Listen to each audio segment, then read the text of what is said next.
The weather was unseasonably cold for September as I climbed into our attic, armed with boxes and cleaning supplies.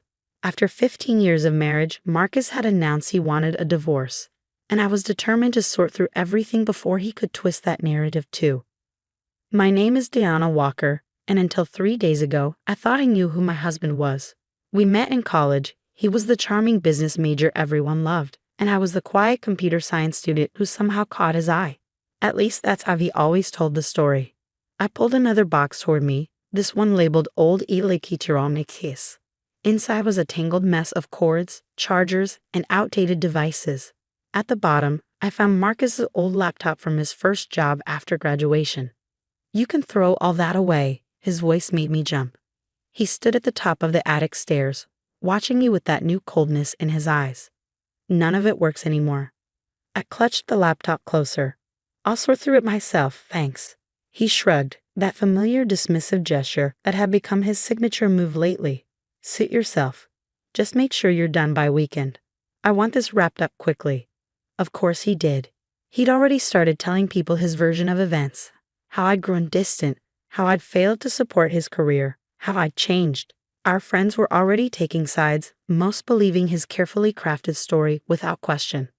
After he left, I examined the laptop more closely. It was at least 12 years old, probably dead, but something made me want to check. I plugged in the charger, pressed the power button, and waited. Nothing happened. I was about to give up when I remembered something from my hardware recovery classes in college. Sometimes, even when a laptop won't boot, you can still access the hard drive.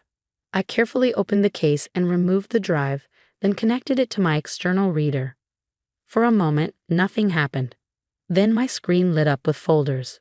Most were empty or corrupted, but one caught my eye. BAFQ_2008. Inside was a single file, a video that had been deleted but not completely erased from the drive. My hands shook as I ran my recovery software. It took nearly an hour, but finally, the video played. The timestamp showed October 15, 2008, 2 months after Marcus started his first job at Palmer Financial. The video was shaky, clearly recorded on an old phone, but the audio was clear enough. "Just sign here, Mr. Reynolds," Marcus's voice came through. "Everything's taken care of." The elderly man in the video looked confused, but my daughter said, "Your daughter doesn't understand finance like I do," Marcus cut in smoothly. "Trust me, this is the best option for your retirement. Sign here and here." I felt sick watching it. Mr. Reynolds, I remembered him. He'd been one of Marcus's first clients, a widower with a substantial retirement fund. 6 months after this video, he lost everything in what Marcus called a market downturn. But the video didn't end there. After Mr. Reynolds left, Marcus turned to someone off camera. "Got it all?" he asked, grinning. Old man didn't even read the transfer documents. By the time anyone figures it out, the money will be long gone. "You sure about this?" another voice asked. "If anyone finds out." "Who's going to find out?" Marcus laughed. "The trades are buried under shell companies. Besides, who'd believe him over me? I'm the golden boy around here." I stopped the video, my mind racing. This wasn't just unethical, it was illegal. And if this video was from 2008, I dove back into the hard drive, looking for anything else that might have survived deletion. Most files were corrupted beyond recovery, but I found fragments, emails, spreadsheets, more videos. Each piece painted a clearer picture of who Marcus really was. He hadn't just scammed Mr. Reynolds. There were others, dozens of clients whose trust he'd betrayed, whose money he'd stolen through carefully hidden transactions, all while building his reputation as one of Boston's most respected financial advisors. No wonder he wanted that laptop thrown away. I was still processing everything when my phone buzzed. A message from Sarah, my best friend since college. Or at least she had been until yesterday, when she told me she needed space to process everything Marcus had told her. "How could you do this to him?" Her text read, "He gave you everything and you just checked out of the marriage. He's heartbroken." I stared at the message, anger building in my chest. Marcus had always been good at playing the victim, at making people see exactly what he wanted them to see. He'd done it with our friends, with his clients, probably with me for all these years. But this time, I had proof. My hands steady now, I started copying everything from the hard drive. Videos, fragments, all of it. Then I opened my laptop and began what I did best, following the digital trail. Because if there was one thing I'd learned in 15 years of marriage to Marcus, it was that men like him never stop at just one lie. This video from 2008 was just the beginning. I needed to find everything. I worked through the night, my fingers flying over the keyboard as I dug deeper into Marcus's digital history, my computer science background, the skills he'd always dismissed as cute and nerdy, were now my greatest weapons. By morning, I had a clearer picture. The scams hadn't stopped in 2008. They'd just gotten more sophisticated. Marcus had built his entire career on fraud, using each success to target bigger clients, bigger accounts. He'd hidden it well, but in the digital age, nothing is ever truly deleted. I was cross-referencing bank records when I heard him coming up the attic stairs again. "Still at it?" he asked, leaning against the doorframe. "You know, Diana, this would be easier if you just accept that it's over. Sign the papers, take the settlement I'm offering, and we can both move on." I looked up at him, seeing him clearly for the first time. The charming smile, the confident stance, it was all part of his act. Had I ever really known him at all? "I need more time," I said carefully, "to process everything." He frowned slightly. "There's nothing to process. We're done. Unless," his voice took on a harder edge, "you're planning to make this difficult." I thought about the evidence sitting on my encrypted drive, about all the lives he'd ruined while building his perfect facade. "No," I said quietly. "No difficulties. I just need a few more days." He studied me for a moment, then nodded. "Fine. 3 days. Then I want those divorce papers signed." After he left, I pulled out my phone and called the one person I knew could help me make sense of everything I found. "Mike, it's Diana Walker. I know it's been years, but I need your help. It's about Marcus." Mike Chen had been my study partner in our advanced encryption class. Now he was a forensic accountant specializing in financial fraud. If anyone could help me understand the full scope of what Marcus had done, it was him. "Send me what you have," he said after I explained. "And Diana, be careful. Men like Marcus, when they realize they're about to lose everything, they get dangerous." I looked at the attic window, watching Marcus drive away in his expensive car, bought with money stolen from people who trusted him. "I know," I said, "but he's not the only one who can play a long game." I had 3 days before he expected those divorce papers signed. 3 days to unravel 15 years of lies. Game on, Marcus. The next morning, I sat in Mike's downtown office, watching his face as he reviewed my findings. The sun was barely up, but I'd been too wired to sleep. Every hour brought new discoveries, new layers to Marcus's deception. Mike shook his head, scrolling through the documents I'd recovered. "Diana, do you realize what you've uncovered here?" The video was just the beginning. These transactions, the way he structured everything, we're looking at millions in fraud. I nodded, clutching my coffee cup. "I know, and that's just what I found so far. There has to be more." "There is." Mike turned his monitor toward me.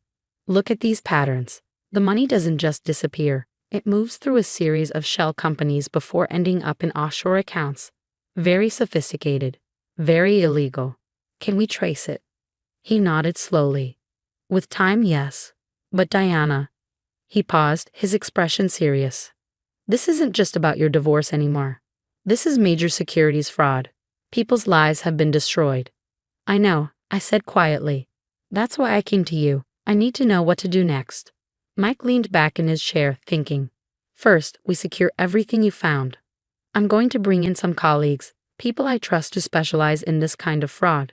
Then we build the case properly, and Diana?" His voice softened. "You need to be very careful. Marcus can't know you found any of this." I thought about Marcus's face in the attic, that flash of something hard in his eyes. He won't. I've gotten pretty good at playing my part. Over the next 48 hours, I lived a double life. During the day, I played the role of the soon-to-be ex-wife, sorting through belongings and avoiding Marcus's cold stares.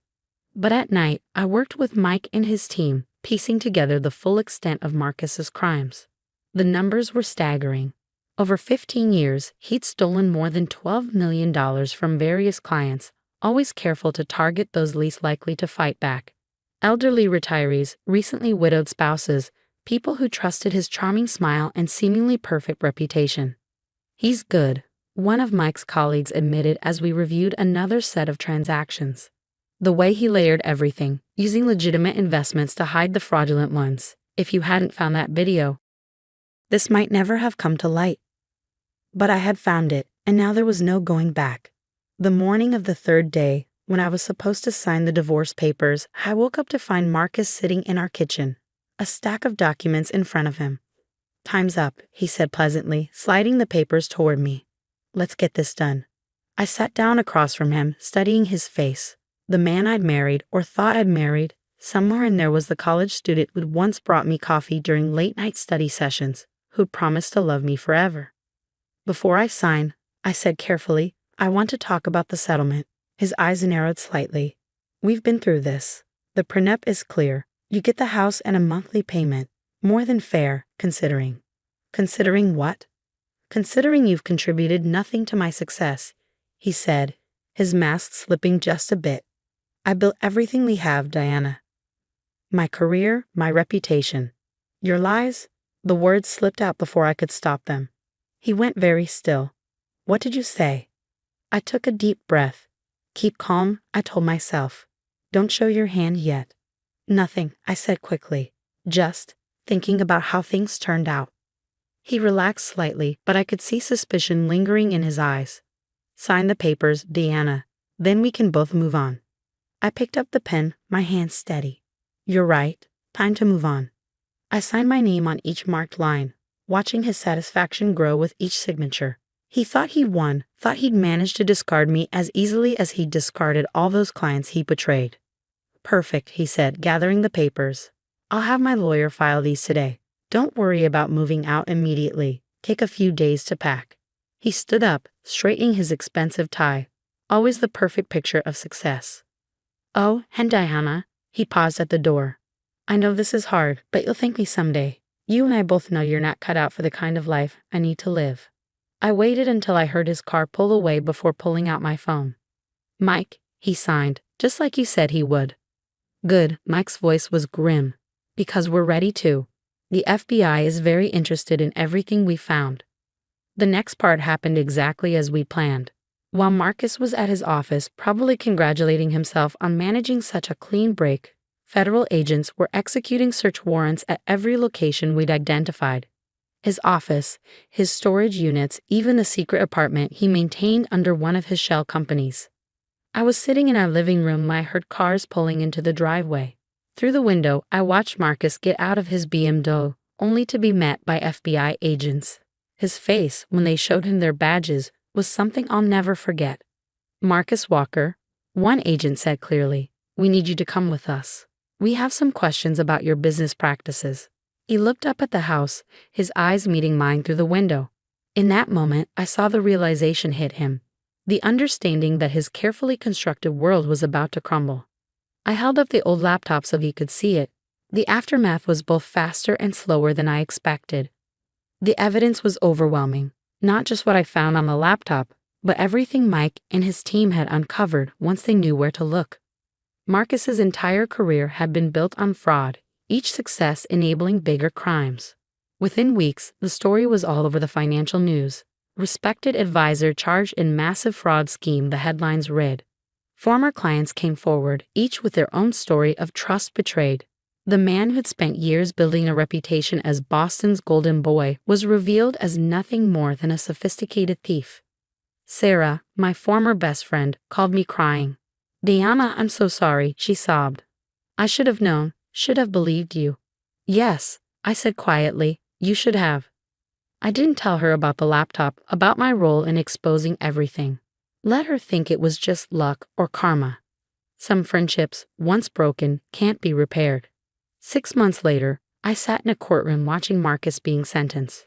He pleaded guilty, hoping for leniency, but the judge wasn't feeling merciful. 20 years in federal prison, plus restitution to his victims.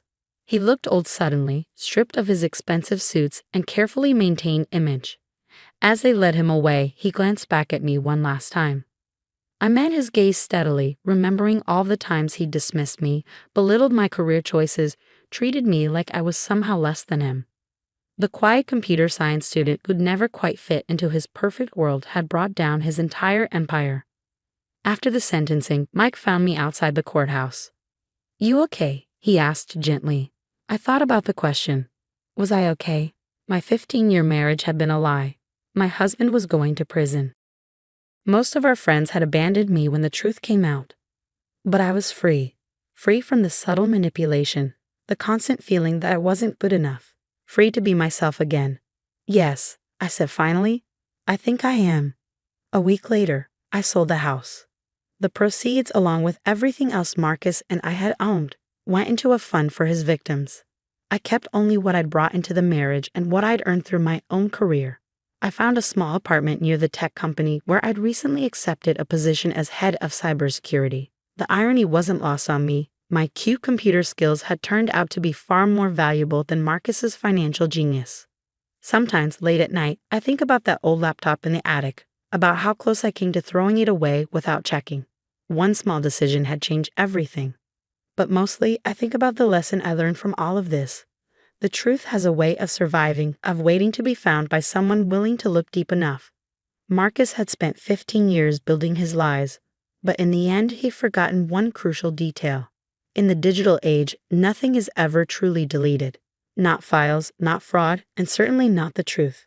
I keep the laptop now, cleaned up and restored. Not because I need it anymore. All the evidence is with the FBI. But as a reminder that sometimes justice comes not from dramatic confrontations or public accusations, but from quiet persistence and the willingness to dig deeper than anyone expects. Marcus had always underestimated me. He'd seen what he wanted to see, the quiet wife who would accept his lies and play her part in his perfect life. He never understood that sometimes the quietest people are the ones you should watch most carefully. Because we're the ones who see everything, who wait patiently, who know that the truth, like deleted files on an old hard drive, is always there if you know where to look.